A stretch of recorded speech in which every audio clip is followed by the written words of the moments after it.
Inches of snow blanketed London and the southeast this morning. Kent and Essex were the worst hit.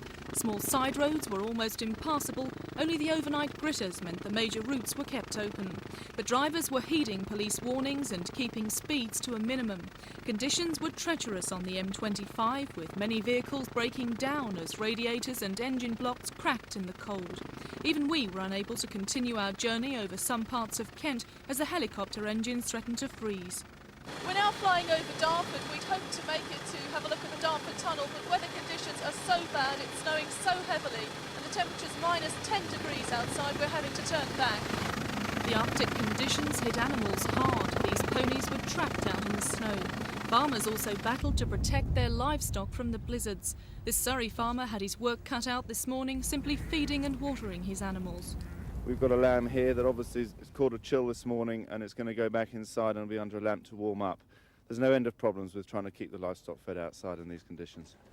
As temperatures continue to fall throughout the day, people struggle to keep warm. Here in Deptford, residents had to suffer the freezing conditions without heating. The council closed their heating system down after a warning from the fire brigade that it was a fire hazard.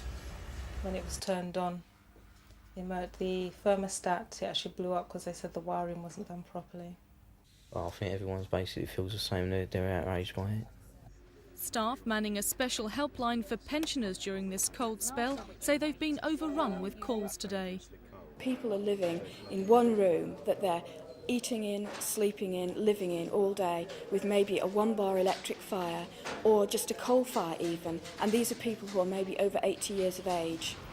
By lunchtime, the snow was falling thick and fast, and by mid-afternoon it was clear commuters were leaving nothing to chance. On the roads, the rush hour started early as motorists headed for home. Tonight, the AA say conditions are treacherous throughout the Thames region. They're warning drivers not to go out unless their journey is absolutely necessary. And Thames Valley Police say any driver who abandons their car in a snowdrift tonight will be forced to pay if officers have to remove it.